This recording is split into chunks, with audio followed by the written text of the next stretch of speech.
If you didn't like me then, they gonna hate me now. All they wanna do is try to bring you down. Sometimes I better stay to myself, cause they just don't know if you're a friend or a foe. If you didn't like me then, they gonna hate me now. All they wanna do is try to bring you down. Sometimes I better stay to myself, cause they just don't know if you're a friend or a foe.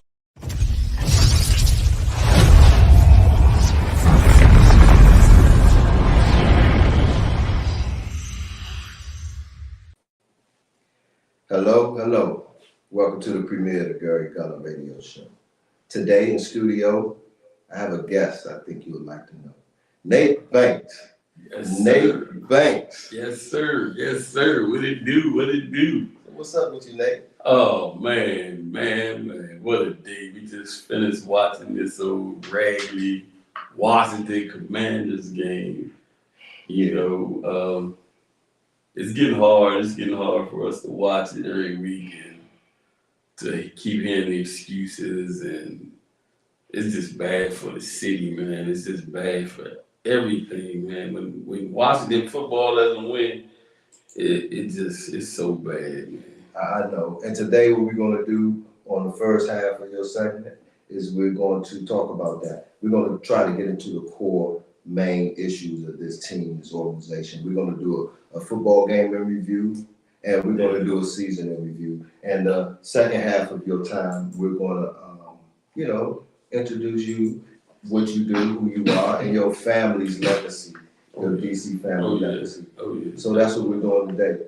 So what is it, Nate? I mean, what is it about this team, this Commanders/Redskin organization, this team in this season? Well, let us start first by saying the owner has a lot to do with this. You know, when he bought this team, he tried to, what they so-called say, buy a Super Bowl. And they came close. Because you really can do that. You see a lot of teams like the Rams last year brought a lot of veterans in and brought a lot of leadership to this team. But then his coaching branch, the guys that he bringing here to coach this team, man, are always losers. Yeah, that's true. Well, you got to remember, he's a fan. He's really not, he's a fan. I think he's more of a fan than a businessman on that end. Also, I don't know. I kind of like Danny. I know he's rough and kind of raw, but I think, he make a lot of dumb decisions, but I think he's fighting for his team. I think the team trying to be taken away from him, and he's trying to position himself and do everything he can to keep the team behind the scenes, a bird catch or whatever. But you're right, the coaching staff and the way that our team go and the way we are always headed. Mathematically, would you say the season's over with? Yeah, pretty much. I used to like Dan Snyder, but then you look back at his history, man. He ruined Johnny Rockets when he bought Johnny Rockets. Yeah, then he bought Six Flags, and he almost took Six Flags there. And then he bought the Washington Redskins, and we were like a brand name like Coca-Cola and Pepsi. Right. And to see this guy just really demolish and take down a storied franchise, I didn't think that was possible, G. I really did. Yeah, it's rough. But they didn't want him to have the team in the beginning. Yeah. They set it up where, they made it very hard for him. But Daniel Snyder should have been smart enough to run this as a business, not as a hobby. Then picking the wrong general managers, the one that just left, man, he was a mess. Yeah, Bruce Allen. The coaches, man. What do you think about, again, everyone talks about Carson Wentz. What do you think about the Carson Wentz saga? Well, as of last year, we used to watch the games with the coach with Arthur. And Arthur was a fan. And we felt so bad watching Carson Wentz play. And then for our team to get this man, he has his moments. You know what I'm saying? He plays well at times. And then other times he plays like he has no concept of what's going on out there on the field. And it is really sad. And then the urgency of this team, it's like they move like they in slow motion, like they in crab mode. It's no fight in this team. It's no. I mean, we go out there, we spend our money, we go because we love our city and we love our team. But they don't reciprocate the same thing. But we still got a few fans who hold on and they don't believe because of the only thing that's keeping this franchise afloat is their past. If it wasn't for their past, legacy. I mean, that stadium would be empty. And so many people are still living off that past. And that's not the team, man. This is a new team, a new era, a new regime, and they suck. I'm talking about they suck. And it makes you so mad. I mean, we just went to the game in Detroit. And to watch how these guys walk on the field, how they walked out there, the practice before the game, they were all listening to the music that Detroit was playing. Everybody out there dancing, partying. Like, this is a joke. These guys make a lot of money, G. A lot of money. And they look at us. We take our hard-earned dollars and go out there to see this garbage. And they really don't care. Right. Take, for instance, John Allen coming on the radio. I don't know what he meant to say, but to say to the fan base to keep that same energy when we start turning it around. And I got one thing to say to John Allen. Dude, you've been here for 5 or 6 years and they've never won. So how can you tell us to keep the same energy when you've been losing the whole time you've been here? So, I mean, where does that come from? You played at Alabama. You won national championships. You came out and stated that your college practices were harder than the NFL Redskins. You know, they're practicing. So that let us know that this is not a winning franchise. And Ron Rivera, Lord have mercy, he sucks, dude. Well, how many coaches have we had that suck? I mean, it got to be some type of rudimental type of decision making. Like, who gets Carson Wentz when he been kicked out of the team? And I try to tell people that before the season started. Like, oh, give him a chance. I'm like, nah, man, do you know football? I said, he just got kicked out of 2 cities back to back within a year's time. And then look, that's the last. I even called him the B. Mitchell and Brian Mitchell. And I was like, you know, when they were doing who gonna be the quarterback, I was like, how's Carson? I mean, not Carson Wentz. I said, how's my man Nick Foles? And they stopped, they paused, and Brian said, he said, you know, yeah, he do got a ring. And they were kind of stunned for a minute because nobody never thought about it. And we didn't have to sell the farm to get this guy and 2 picks we could have, you know, stick with what we had and just invested in the rest of the team, offensive line, secondary, linebackers, man. We do this every year, repeatedly, repetitiously, and it's just making the fans really have withdrawal. Dude, the arrogance. This is my thing. The arrogance of Ron Rivera. You know, when he got here, Trent said that he had an issue with the medical staff and he wasn't really trying to be here. But you got rid of the medical staff. You did everything that Trent asked. And you wouldn't go to this guy. This is one of the top tackles in the game, and he was a Redskin. Brandon Scherf was a Redskin. These are our players, and you came here with your arrogance. If he want to talk to me, then he needs to come in my office because you the head man in charge. Dude, you were a mediocre coach in Carolina. You got lucky and got Cam Newton, and you went on a run that got you to a Super Bowl. But after that, you've been losing ever since. And we went to the game in Carolina when they fired him. Bill Callahan was our coach. And he ran rings around him, and Callahan ain't even in the league no more. That's a shame. Callahan is not in the league. He took Adrian Peterson and them down there and ran through Ron Rivera. And then we bring this dude here, and it's just arrogance, man, like the day's press conference. He gets an attitude with the media because of his jump that he created. You bought all these players and you chose to replace Scherf with Norwell. You chose to. Did you see Norwell get hammered? Oh. It went right through him. He did a LeVar Arrington from Penn State on this guy, man. The guy just back sacked the quarterback, just did a LeVar Arrington. Threw him like he was a rag. Did the swim move over him and went straight to the quarterback. You know. And then he had the guy Tree Turner come here, who was a backup in Pittsburgh, and you want to make him a starting guard. And then you pick up 2 rejects from the Bears, Lucas and Leno.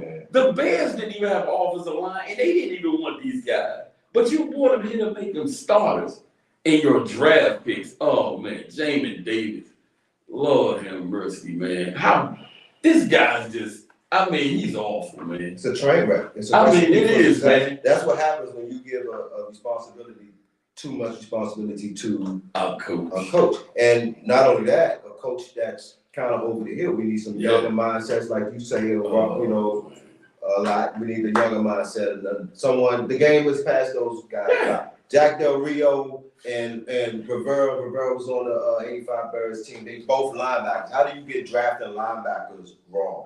How do you do that? How do you have 5 defensive fronts, men in the front, and 5 D-backs, and you only got 2 I've never seen linebackers? it. Talking about a Buffalo nickel. I've never seen it. I've never heard of this stuff. But you know what really gets me is that Ron comes here and he sells us a dream. He tells us that he can change the culture in 3 to 5 years. He never mentioned anything about winning football. All he did was say it takes 3 to 5 years to change the culture. Let me say this to Ron Rivera. I've worked at some good companies. I've worked at some bad companies. When you got a leader who's everything you do is okay. We saw some good things out of you. You can be a train wreck as an employee, but Ron Rivera will find the good in you. So every week he goes out there, his team plays like garbage, but he'll tell you, oh, this person played well, or this person didn't play. Then he'll try to blame it on the player, like he did Jamin for the first couple of weeks. Now he done benched William Jackson, who he went out and searched for when he had family. Ronald Darby, that's our family. That's wrong, yeah. That's our family. But Ronnie played well here. Played great here. But that wasn't good enough for him. He had to go to Cincinnati to find him. Bench players, second tier players. And Man. I like this, in this one, you know, it's always just a few plays here and there, or it's just a few plays here and there to change. No, it's not a few plays, Ron. It's the whole scheme. We got an offensive coordinator. My man Weston used to play for football back in the day, and it was Scott Turner. They used to play against Scott Turner. Scott Turner was protected. They brought him out the game. They didn't want to have him out there. Man. Yeah, North's son. Now he's offensive coordinator. I just don't understand the schematics of what the play calling at the time of the game. At that point in the game, different game situations, he failed all the time. Oh man, they had 3 minutes or something to go on that last drive. And they were moving in snail motion. Got to the 1 yard line. Yeah. They gave him that because that ball was thrown out of bounds. I understand he held him a little bit, but the ball was uncatchable. They gave us a lot of breaks today. They called a lot of bad calls on you know, today. They gave him a lot of breaks because they bailed him out a lot. Because we looked at that one hit from the dude Simmons. He rushed the quarterback and his arm just slung and rubbed him. And they called a personal foul and gave him a first down. That drive was done. But Ron he does not get it. This is Washington. This ain't Carolina. You still got a few knuckleheads that's out here that, we still a good team. Dude, you brought all these Carolina players in here, washed up ex-Carolina players in here because you didn't want to take the initiative to teach, to grow and develop. You wanted to come here, okay, we got our quarterback now we can win. Man, did you watch Carson Wentz? How do you pick this guy? And not only that, I've heard 2 things. My man Black used to always say, what's up, Black? The Commanders are cursed when they left RFK. That was it. I heard that before. Then also this name change, first of all. Like you say, man, get them out of here. We want our Redskins back. Take them to Seattle or Chicago, man, wherever. take them Just take the team. Get them out of here. Yeah. That name change was huge for me because I think back in the day, the name the Redskins were because this city was 70% full of had a black population. Exactly. And me being half Native American, exactly. It was the only corporate endorsement you see for Native Americans is this Redskins and Cleveland Indians. Other than that, the corporations and the government don't really do nothing for Yeah. the Native Americans. Yeah. And 80% of the Native American population say, no, the name doesn't offend us. It's an honor to be honored this way. I think the bureaucrats and the aristocrats in Washington wants to strip this guy from the team because if you're a billionaire in this country and if you don't follow the status quo, they will be. Oh yeah. I think that's what's happening. We might not know that they're trying to take this man's team from him. But that's hindsight. But what do you think about this name change? Oh man, I think for Dan Snyder, it was the cheapest name that he could buy because none of the fans wanted it. When they said it and they announced it and they embarrassed Doug Williams, I understand. Like Dad taught us, don't bow down to anybody for no job and no money. But when you see people like Doug to go on TV and holler, "We are the Commanders," dude, come on, really? You use him for that. Yeah, you use him as a pawn, and then that's what he keeps demoting this man. Why would you want to stay here, Doug? That's what I want to know. And why they got these college jackets like we in high school or something with a W on it, and then they take pictures with everybody hugged up. Man, dude, get that dude Dan Snyder out of here, man. That dude is a clown, man. Something's got to happen soon with the federal process, the hearings or whatever, and the way people heads are going to roll. We're not legally, we're mathematically out of the playoffs. Oh yeah, the season is over. You might as well. Let's see Howell or let's see Heineke. They probably will ride Carson Wentz out because they got egg on their face now. Yeah. So they got to ride him out. Oh yeah, they got to ride all these players. It's over, ladies and gentlemen. It's Done. Dog, the Giants hired a coach last year who was an idiot. They realized they made a mistake. And they went to Buffalo and got somebody that was winning. And the Giants sitting there 4-1. You get what I'm saying? Philly, a couple of years ago, laugh and stop. They did the same thing. They fired a coach that had won a Super Bowl for them a year and a half after that. You get what I'm saying? But they did not. That losing, it don't go in Philly. It don't go in Philly. They ain't gonna sit back and let no Ron Rivera them come in there for 8 years and keep wishing on a star and all that. That's just not gonna happen. But for us as Redskins and Commanders fans or whatever they want to call themselves, because I can't call them the Commanders. I'd rather just call them Washington. Yeah, I have a hard time with it too. I can't say Commanders because our roots are deeply involved with this Redskins franchise, man. I mean, the respect that we had, like B. Mitch and all them playing, Doc Walker and them. The legacy, man, John Riggins and Joe Theismann and Doug, man. And we had the first black quarterback to win a Super Bowl. But we walk around here in this city with all these Dallas Cowboys fans. Where were you at when Doug was winning that Super Bowl? And how did you feel if you were black? And I'm not racist, right, but I'm just saying as a black, they didn't want a black quarterback in the league, period. Right. But when he won that was a great. Where were you at? Right. How could you not want to be a part of that? So for me, man, I'm just saying, I'm still going to watch.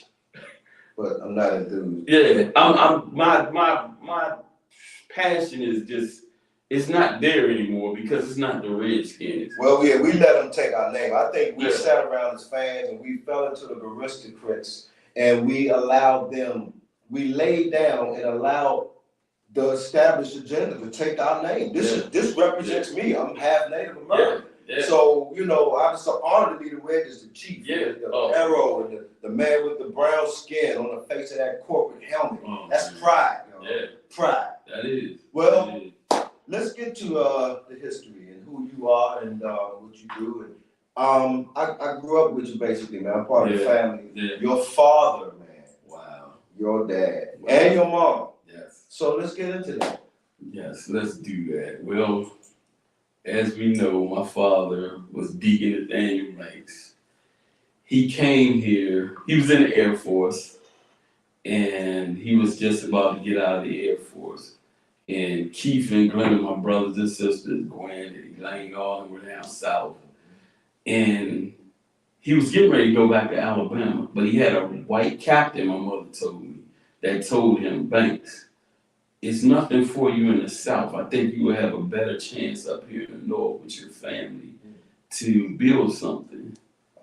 And when he did that, he stayed, of course, we stayed in low income housing in the projects. And then I was born, you know, I was the last one born, I was the baby.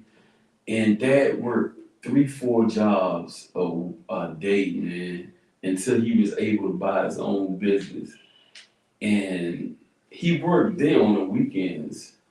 And I recall, like, as a baby, he used to always take me there. A white guy named Mr. Curtis owned the business. And he was moving on. And a lot of people wanted to buy that business, but because it was very lucrative, as you know. And he saw something in my dad. And my dad said he gave him a hell of a deal to buy that business. Right there on Fifth and New York Avenue. Yeah, That's Yale Market, y'all. Fifth and New York Avenue Northwest. Yeah. Proprietors was Nate's father, his mom, and his brothers, Uncle Lucius, Uncle Charles, Uncle Roosevelt. And the thing about it is, when he got the business, he just didn't like get the business to make money. He got that business to help.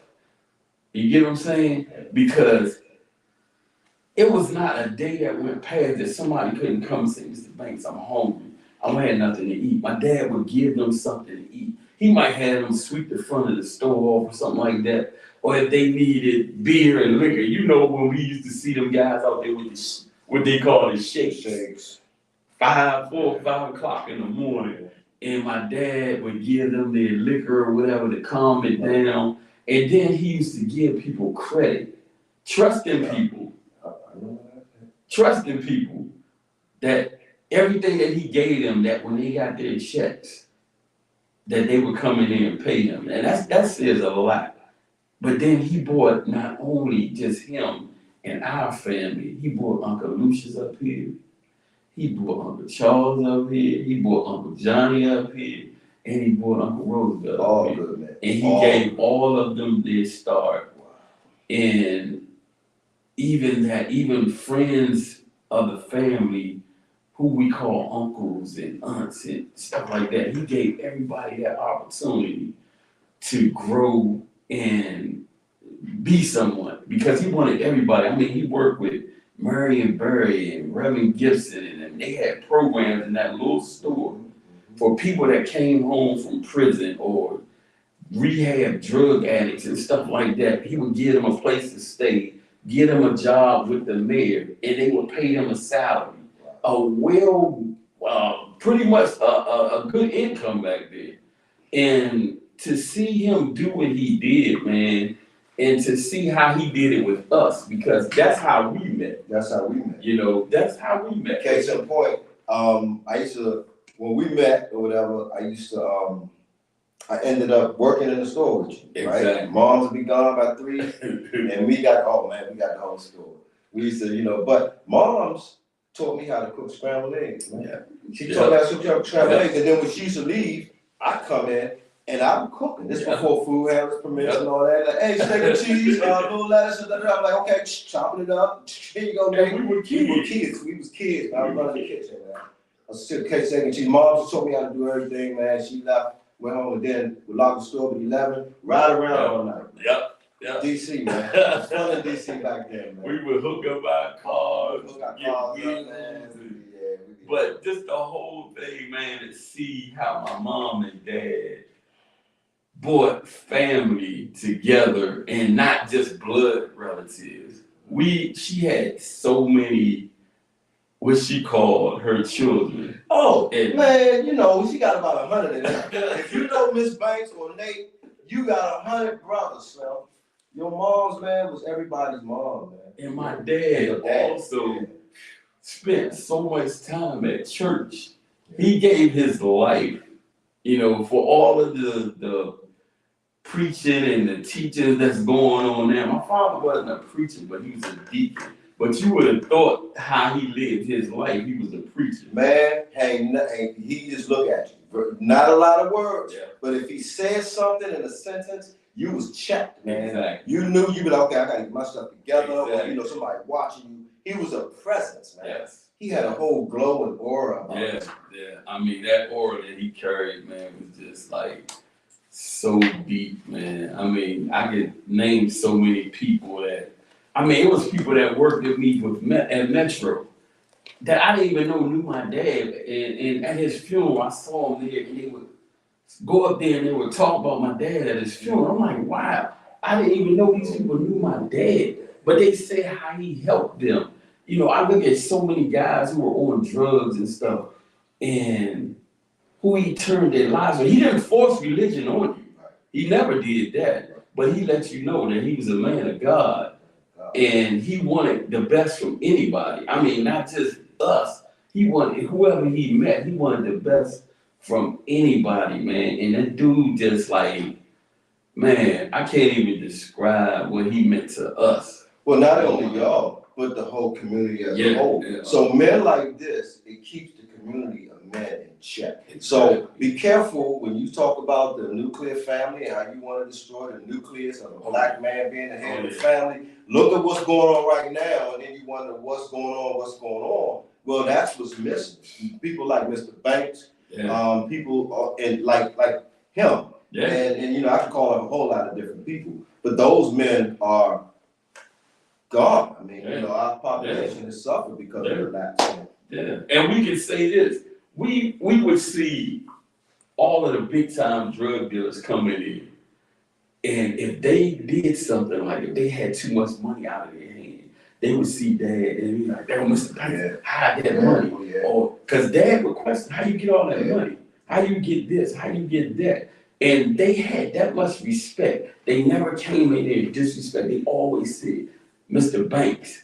And that's hard to find these days, though. When you sit back and you say that this one guy had that type of effect on a lot of people, I mean, with all the shootings and the killings and the gang wars and everything that's going on in this city, even when it was happening back there, they still would show that man so much respect. Exactly. And still to the day, if you mention his name from people that knew him, he still carries that weight.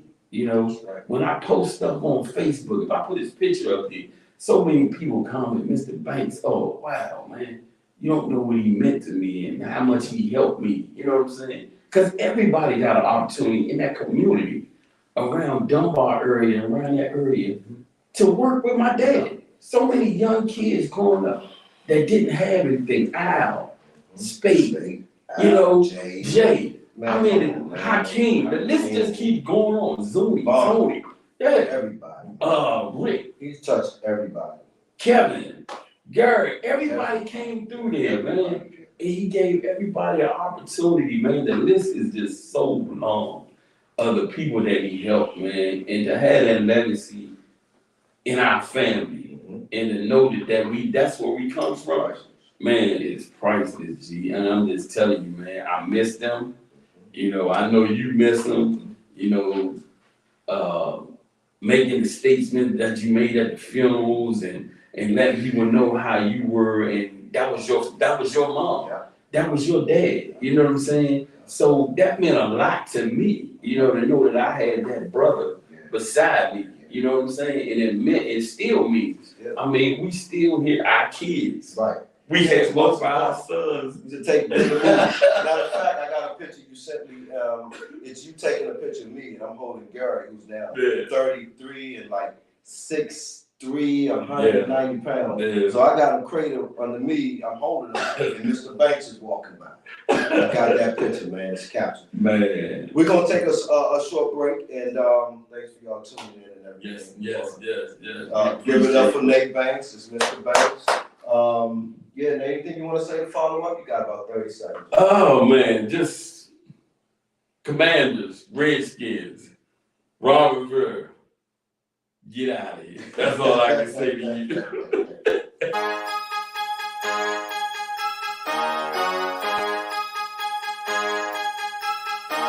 If you're there like me, they gonna hate me now. All they wanna do is try to bring you down. Sometimes I better stay to myself, cause I just don't know if you're a friend or a foe. If you're there like me, they gonna hate me now. All they wanna do is try to bring you down. Sometimes I better stay to myself, cause I just don't know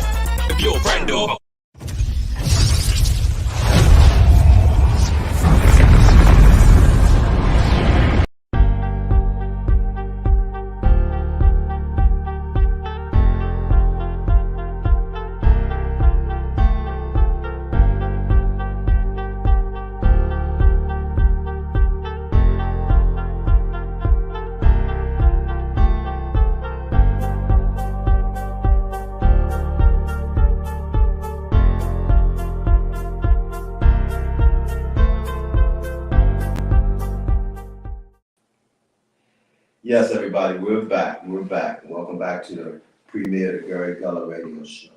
In studio, I got another one of my guests that I think you'd like to know. Ephraim E. Grizza Carter. Ephraim E. Grizza Carter. What's up, G? What's up with you, man? Man, I'm regular. How you doing? Good, man. I'm great, man. Yes, indeed. So, man, thanks for coming through. It's nice to see you again, man. You my brother. You my brother. Yeah. Yeah. You know how we go. You know how we go. Trinidad, old school, Trinidad right here. This is, Trip. What's up, Trent? Definitely Northeast all the way. Yeah. And, you're one of the filmmakers, man. And you're a writer, number one. I respect writers. I love writers, man. They're amazing. Yeah. And, tell me about your stuff, man. Anything going on new in your previous endeavors and everything? Well, some years ago, I did a little short film, and it was kind of getting my feet wet type thing.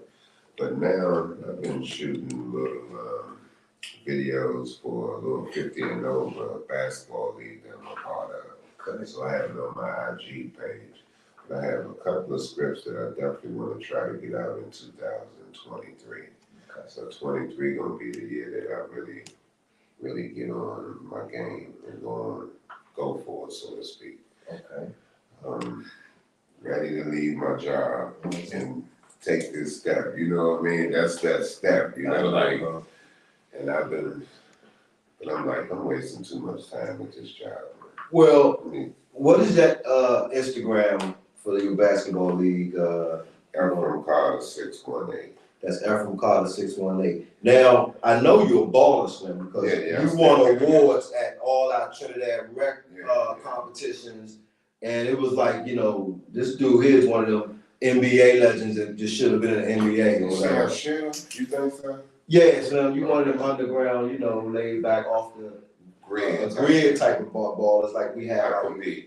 Yeah, but 50 and over, that's good exercise. That's good. You still in it, Still getting some cardio and so it's good. That guy's a baller, Slim. He's a baller. What's up, Vaughn? With Vaughn? Vaughn said he was gonna try to chime in, but unfortunately, What's up, V? V, I know you're watching. He's here. Yeah, we got V. V a baller too. Yeah. That's our brother. Man. That's our brother right there. And so getting back to the film work and the production, tell us more about what you got. What type of stories do you write? I mean, what type of genres? I got comedy, got dramedy, I got even some horror, because that's embodied in everyday society, so to speak. Exactly. So that's where I'm at. I want to do skit comedies. I've spoken to you. We even shot a skit. Yeah, we shot a skit before. Didn't get it out yet. But that looked pretty good, I must say. Oh man, I'm not much of a comedian, but if you give me direction, G, I love you. That's why I can call you. You can call me, and if we ain't got nothing going on, we gonna come through. You know what I mean? And hold up, man, you did that thing in my basement called Basic Cable. Yes, man. I still want to do that too. Man, I still that was got nice, that. man. We started shooting that. We was in my basement playing John Madden back then. That was in 07 or something. Yes, We 06, started 07. production of that, man. So, and I didn't really have a team, but that's no excuse because people still make it happen. Right. But it was a lot of things going on in my life that kind of didn't allow me to give it 100%. Right. But now that I'm like about to transition, I'm going for it. I've been talking to some good people, and I've been learning different skills, whether behind the camera or writing, and even trying to produce. So I'm ready, man. I'm ready, man. It's either do or die, one of them type of joints, Well, yeah, you have to go shoot for the stars, especially at our age. Yes, exactly. Limited time left, and Twilight. every year. It's the twilight. We don't feel like it, but man, we up there. So it's time to really go for that real, what they would call generation wealth type of, Exactly. type of Separation wealth. Yes, separation. Separation wealth.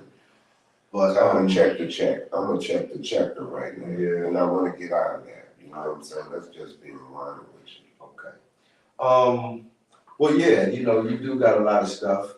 We do have a budding film industry here, especially before COVID. We were gonna be the hub of the next, thing.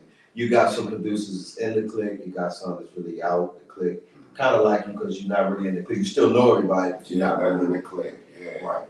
And that gives you a free range to do some independent movies That's and it. do your That's thing it. or whatever. It's hard breaking in, man. How hard has it been just to, break in, I can say for myself, not really putting the 100% in, so I ain't gonna say it's hard. But when I really go, I will find out how hard it is. Okay. But my whole attitude with this is, man, I'm going, I don't give a, if you got the door shut, I'm coming to the joint. You can tell me no, oh, that's not nice. I'll take heed to what you're telling me. I'll work on it. But man, you ain't stopping me, because I'm on that type of time that I want that. Not just for me, but for everybody that's involved with me. Family, friends, associates, anybody that want it. You know what I'm saying? Want to give opportunities. Like y'all was speaking of a gentleman I never met, Mr. Banks, he gave opportunities. I want to be a gentleman to give opportunity to people. I might not even know you. I might know somebody that know you, but I want to give opportunity. And we in this cesspool of jealousy, envy in this city where dudes can be at, but they don't want to pull you up. I ain't with that. Joe, if you don't want to pull me up, I'm going to leave you alone and go around you and go hard at somebody else. That's my mentality. Well, there's power in numbers. If you break into an industry, you need all the grit and all the like-you people you can to break in the industry and start your own part of that industry. If you separate, then they're gonna take you out one at a time, or they might take one that they know is weak and gonna try to run. And Hollywood is very specific about who they let in. And again, you have to find a way to do it without Hollywood, like we've been doing. Yeah, like-minded people. Like-minded people. But you have to go off the grid. You have to do independent films. You have to guerrilla shoot maybe. But you have to produce something, and everybody collectively, which I admit, I have seen this. I've been acting in DC since '95 when Roosevelt did End of the Winter. You remember End of the Winter? Meatball. I had a ribbon and roll in that thing. Roosevelt, you know what it is. I've seen it in Hampton, Virginia. Yeah. Didn't even know you at the time. I used to see you in the convertible green blanket. I'm like, that's Slim from around the way.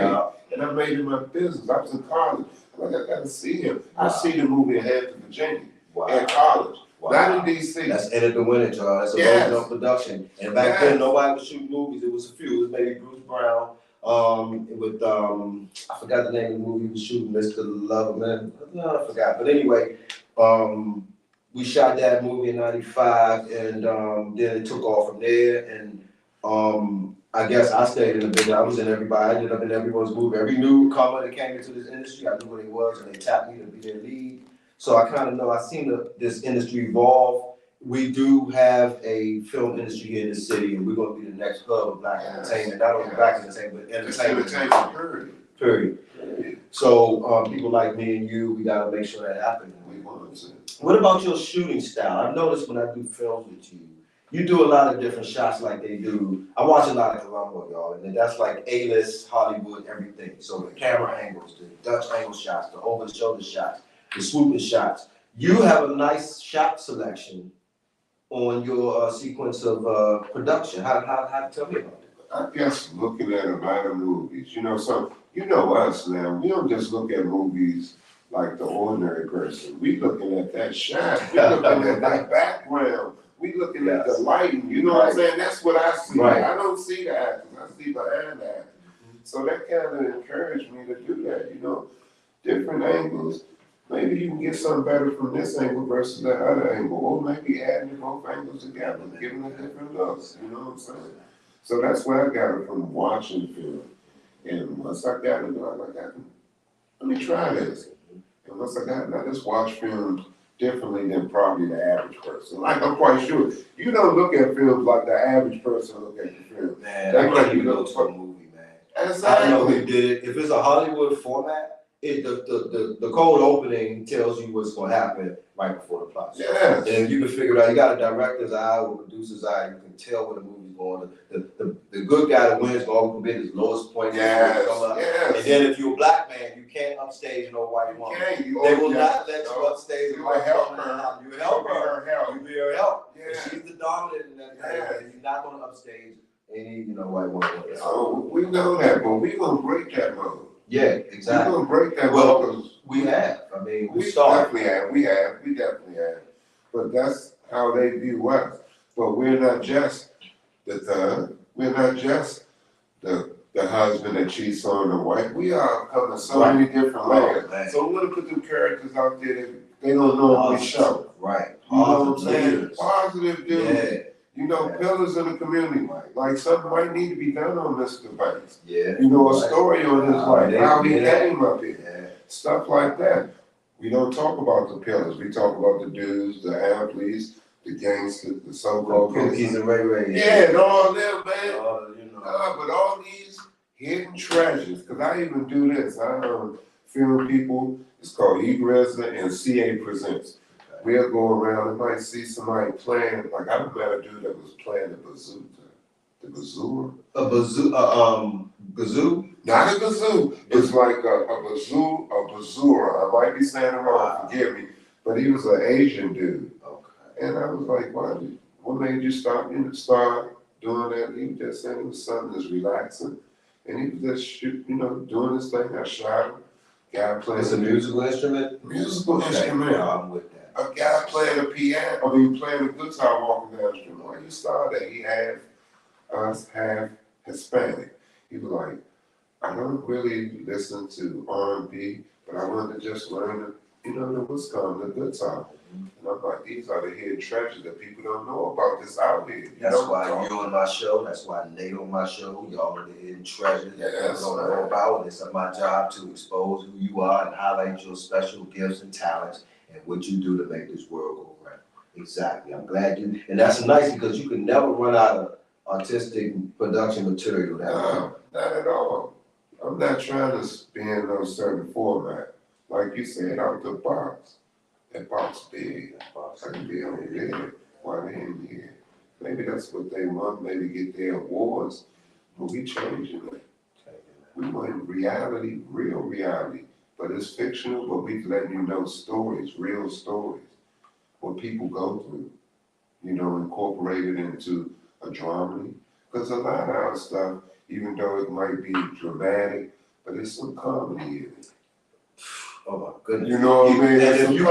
If you can get it organically, just by like encounters, chance, or background of somebody doing just the organic nature of unscripted comedy, comic relief, that goes a long way in your film. I think it will. And then in the city, even in the DMV, we're gonna go to DMV. We got a lot of hidden talent here. You can hear dudes when we was growing up, we called it genre. Dudes was very creative in what they said. Could definitely go on stage. We'll have you rolling on the ground tonight. Yes, we'll have you rolling. That's Antonio Arnold, man. He played Lonnie in Enter the Winner. Oh, for real? I got him in that. He was a guy, he was funny, man. He looked just like Anthony Anderson. And when he passed, Anthony Anderson came out of nowhere. They looked just alike, short shoulders, crooked tooth, same initials, AA. Right. It's just like he must be the reincarnation of little Antonio Arnold. But even we just shouted out Vaughn. Vaughn is funny as a mug, man. He's a funny dude. He would say some of the wildest stuff. And I've even told him, man, you need to go on stage with something. Yeah, man. You gotta get our people to be confident enough to put their talent on for display. We got people here, and like we got people right in our community. In our community. Gold mine, man, dudes, they can really do it, but you need the right support cast, you need the right team of people in order for this to go. Yeah, and that's what I need. People, I want to be a part of those. I'm a team player. Yeah. I will help anybody with any project because I want to keep this going because a lot of times I sway away from this. Not that I'm discouraged, but I have some other things to do. But every day I carry my camera with me because I want to get some, maybe an interview and just stay engaged in that field. And man, like I said, I'm ready to leave my job and go for it, man. Because my job can be an inhibitor. It could be an inhibitor for real. Yeah, it's inhibiting me. 8 hours working for them, and I make buku money for somebody else. I'm not gonna say what I do. You know what I do, but I can make this city in a year over 800,000, and I get not even 1% of that. Think about that. That's crazy. I'm hustling for somebody else, Joe. And then your production and creative time is diminished. Yes, because you train. You got life to deal with, you got bills or whatever, like you got to get ready for the next cycle of 9 to 5. Yes. So it's really, to be able to balance that is really. Yeah, and I know people have done it. Yeah. I can't say that I can do it. I need to go full-fledged or whatever I'm doing. Right. And man, I know it's gonna be some stumbles. I know it's gonna be some bumps. I'm ready for that. I'm ready for rejection or whatever. That ain't gonna do nothing to encourage me more, G. Make me want it more. I know. You know how it is when we want something. I gotta get that, the car, that female, that whatever it was in your past. I ain't saying, I'm just saying when you wanted something. You desire that. Yes, and it's always on your mind. You always feeling this in your soul. For a long time. For a long time. You know that, bro. For a long, you're like, man, I can't get this girl off my mind. But it's production. I can't get her off my mind. Well, luckily, you know, with all the COVID protocols and everything, people are starting to film again. A lot of people are still in production. Roosevelt got his movie on the 16th. Matter of fact, our next show is on his red carpet event, Sheets of Seduction. That's Roosevelt production. Palette season starts in February. That's when the movie industry take off, right after the award shows. So this year we might be clear with the protocols, with the COVID protocols, and we can do some shooting like we used to. I had a lot of things in rotation before COVID came. I had stuff on the table, investors, and you know, I told you talked to me about that. So COVID crushed it. But now this platform will be I'll be able to promote myself and others, all my movies and stuff. You'll start seeing, you know, clips of my films and stuff that I've done. Pilot season is coming in February. It's time, the weather breaks. It's time to get going with production. What do you got on tap for February? For February, man, I'm just gonna shoot some skits. I got a short film that a gentleman named Jason, forgive me, I forgot his last name, but he wrote a book. And I took the book, last November, read the book one weekend and wrote a script for the book. That's why I respect writers. Writers are amazing, man. The weekend, I read the book, don't get me wrong, the book 50 pages, but I read it, I'm like, oh, I see this, I see that. Let me script this joint out, rough draft, still got a rough draft at home, trying to do that. And I talked to him, I'm like, we're gonna do this, and we're gonna guerrilla it out. Well, we get some people from the neighborhood, because he got a good story about a young man who, he didn't really want to be in these streets, but one of his friends got killed and circumstances led to one thing and another. So I got that. I'm still on the basic cable. I still got that because I want to see that go. I really want to see that like in a series, if it's mini or whatever. It could be everything in series now, but yeah, you could turn that into a series because the comic relief and the way you wrote that, it wasn't your average like. It had like meaning. You drew emotion from that. Even the scenes when we did it. They wasn't doing that at first, playing, have people in their shots playing a video game. Right. A lot of people wasn't doing that. We talking Madden toy. You remember that? And then I ran into your man, the dude my opposite, I forgot his name. Kev was the name on. Was that my character? I ran into him at one of the stores right outside DC, PG County. And we kicked it, we seen each other, man. So I still want you to be a part of it. Once I get this really going, I want you to be a part of it. Anything you want to be a part of, because how much respect I have for you and how much you know how we do, man. We've been getting collaborating for the last 15 years. Man. Yeah, man, we just try to get something out. Yeah, something out there. That's cool. Anything else you want to say on interview or on a wrap up? Man, just support anybody that's trying to do something positive, man. It don't have to be from DC. Anybody in your community, man, support them. Because support goes a long way, man. And that's basically it. And look for Egress and CA Presents. We're going to be out there, and we're going to have different stuff. It ain't going to just be comedy. We're going to show you the DMV and beyond. That's basically it, man. Check me out on Afram Carter 618. That's Instagram. Afram Carter on Facebook. You can see a lot of videos that I've done and some of the stuff we're going to be doing. Ephraim needs a team, like so many of Yes. us. Trying to put one together. I'm in the process of putting one together. My producer friends is a guy that you can, we can come to the table or we can collaborate with. Yes. We're out here, people like me, people like Ephraim, and let's collaborate. Let's make DC that hub. Yeah, So with that being said, I appreciate you coming through. This is the premiere of the Gary Gulluh radio show. And Ephraim E. Carter, thanks for coming on. Man, no problem. Definitely. Thank you, everybody, and we're gonna take a quick break.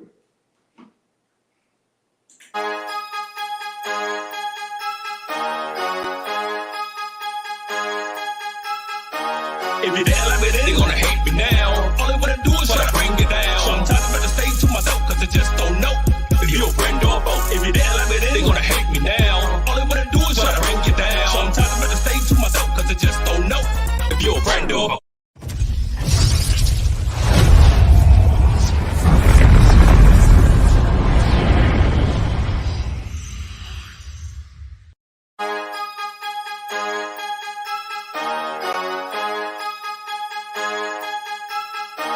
If you're there like me, then they gonna hate me now. All they wanna do is try. Yes, everybody, welcome back to the premiere of the Gary Gulluh radio show. Today we had our first two guests. We had Nate Banks with a major story about his father's legacy and who he is. Also about these commanders, as y'all call them. I still call them the Redskins. Also, we had Ephraim E. Carter, Trinidad, Northeast or whatever, filmmaker, writer, and his visions and his views on the upcoming production schedule and what his movies is going to do, and got a lot of things that he want to get done.